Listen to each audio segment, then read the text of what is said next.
Chaque fois que j'ai mis un projet en place et qu'on arrive aux objectifs, j'ai jamais le temps de savourer parce qu'on est déjà sur un autre truc. Donc on s'était dit, il faut qu'on arrive à potentialiser nos heures de travail. Il faut qu'elles soient efficaces et organisées. Je voulais leur parler aussi de la charge mentale. Je vois que tu as sorti tes petites fioles de déstress. Ça va pas en ce moment? Je suis retombé sur mon paquet de déstress. Alors le stress, c'est nécessaire au sport. Tu vois, donc j'hésite à chaque fois à les prendre. Il faut aller au sport avec une charge de stress un peu. Tu les prends après sinon. Et normalement, tu dois les prendre après. Parce que du coup, le stress, c'est contre-productif. Il a tendance à détruire tout ce que tu as fait en séance. Donc, je prends des petites fioles de déstress. C'est un laboratoire qui fait ça.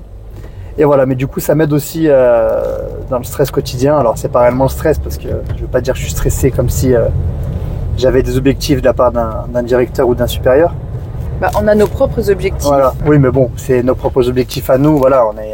Objectifs et on a aussi quand même des contraintes. Enfin, il faut pas dire que c'est tout beau tout rose et qu'il y a que de la liberté aussi. Ah oui, après, ce qui tourne. Là, on est en plein bilan. Toi, tu as ton logiciel à faire. Ce qui tourne, mais les objectifs futurs, on est un peu plus relax si on a du retard. Oui, dessus. si on a envie de tout stopper parce que on prend le temps, on peut prendre le temps, quoi, c'est sûr.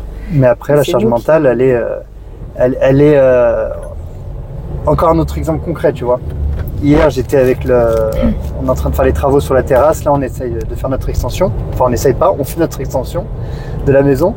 Et l'artisan était grave vénère le matin. Il arrive, il était, mais je te jure, laisse tomber, il était énervé, quoi. À la fin, je lui donne le café et tout. On discute. Je dis alors, t'es énervé? Il me dit ouais, c'était le bordel ce matin. J'arrive, il y en a de partout. J'ai quitté le chantier vendredi, c'était nickel. Et là, il y en a de partout. Donc, il y avait des planches, il y avait des vis. Bon, moi, en gros, dans le week-end, j'ai voulu bien faire. J'ai voulu l'avancer un petit peu, donc je lui ai décoffré, des poteaux en béton. J'ai dévissé des trucs qui avaient un peu de partout. Et c'est vrai que moi j'ai tendance un petit peu à être bordélique. Je le reconnais. Pas qu'un peu, franchement, pas qu'un peu. Ah, au jour J. On n'en peut plus. Donc du coup c'est quelque chose. Franchement, j'étais admiratif. Le mec, il était vénère. Il me dit mais moi, je pars le vendredi, je range. Enfin toute la semaine il range. C'est vrai que c'est tout arrangé. Je vois ses caisses, il a grave des outils dedans, c'est organisé. Je dis franchement je suis admiratif. Donc après on a crevé l'abcès. Je lui ai dit moi je pensais bien faire, je t'ai décoffré le truc, je voulais t'avancer le matin, mais j'ai dévissé les planches, mais j'ai laissé les vis de partout, tu vois, j'ai rien rangé en fait quasiment. Comme d'hab. Et mes filles, le pire c'est que le dimanche soir elles se sont mises à reprendre tous les morceaux de bois et à faire des chemins pour faire un chemin enchanté sur la terrasse. Donc on n'a rien rangé non plus, on fait ça tard le soir, on était fatigués du week-end, bon. Et donc j'ai tout laissé comme ça, j'ai dit le lendemain c'est pas grave quoi. C'est des bouts de planche par terre, c'était pas non plus c'est pas la cata quoi. Mais lui non, impossible. Il m'a dit moi c'est comme ça, je peux pas travailler comme ça, c'est le bordel. Et c'est l'un des rares maçons d'ailleurs à être comme ça. Franchement tous les autres comme il dit ils font n'importe quoi, ils cachent les déchets dans les fondations. Lui je te jure il trie, il jette, enfin bon, nickel. Et donc pour tout ça pour t'abréger, je me suis dit, c'est là que j'ai pris conscience, j'ai dit déjà je lui dis ouais je suis admiratif de comment tu taffes. Je suis admiratif de voir comment tu es capable d'organiser tes outils, ce qu'il les organise par taille, il les organise par utilisation. Donc il travaille tous les jours mais c'est un passionné de son boulot, donc il sait exactement ce qu'il a besoin et quand il en a besoin. Moi la nuance c'est que il y a beaucoup de choses, bon je manquais de lieu c'est vrai, mais j'ai quand même tendance à m'étaler. Donc là j'ai dit ouais, dès que j'en aurai la capacité, même si c'est un peu mon naturel, je vais me forcer, je vais faire en sorte d'être organisé, d'avoir chaque chose à sa place, de ranger immédiatement. Tout ça pourquoi? Pour libérer ma charge mentale.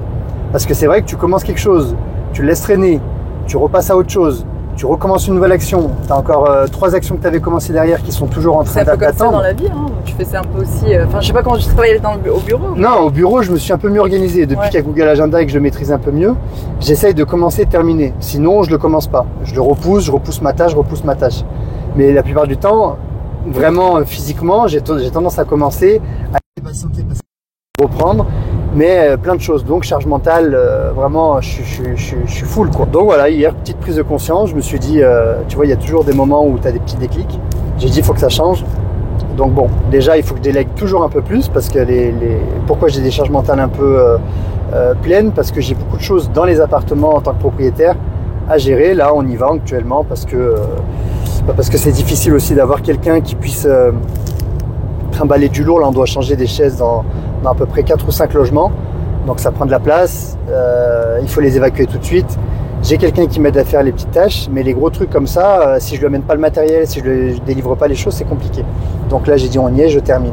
Mais après, plein de petites actions à faire dans les logements, du débouchage, des joints silicone, un mur à repeindre, une serrure à changer, je sais pas, plein de petites bricoles comme ça, un cadre sur les murs qui est tombé. C'est des choses que tu peux organiser et déléguer. Donc déjà, tu libères ta charge. On est dans une période où il y a plusieurs grosses tâches à faire, plusieurs gros... Oui, mais ça, c'est des petites tâches pour moi. Oui, ça, c'est des petites tâches. Mais après, les grosses tâches, c'est fiscal. Ouais, Avetio, c'est les impôts, les taxes. Non, et puis le bilan aussi comptable. Donc en fait, la période du mois d'avril, c'est pas super. Tu fais jamais quelque chose... J'ai jamais le temps de travailler sur quelque chose et en étant pleinement dedans, focus sur un projet. Mais en regardant d'autres vidéos, je vois bien que c'est le problème de plein d'investisseurs, de plein d'entrepreneurs. Ouais, c'est que, comme il dit, là, j'en ai encore ce matin, j'écoutais, c'était Alec, il disait, à chaque fois que j'ai mis un projet en place et qu'on arrive aux objectifs, j'ai jamais le temps de savourer parce qu'on est déjà sur un autre truc. Donc jamais le mec qui savoure, il est toujours un peu sur les nerfs, donc bon, après, à lui de se remettre en question aussi. Hein. Mais là, franchement, dans sa vidéo, il était toujours un peu sur la sellette. Donc il faut trouver le juste milieu. Il faut adapter tes objectifs en fonction de ta vie perso surtout, parce que c'est à toi de voir, hein. Quand tu es seul, c'est pas la même chose que quand tu es en famille. Donc lui, le mec, il est seul, donc après, il fait ce qu'il veut. Mais quand tu as une famille, forcément, tu peux pas mettre tes gamines de côté. Voilà, il faut arriver à... Donc je disais, nous, nos semaines sont assez... denses, mais très restreintes. C'est-à-dire que moi, les jours de travail effectif, c'est vraiment 4 jours par semaine. Et ça commence à 11h.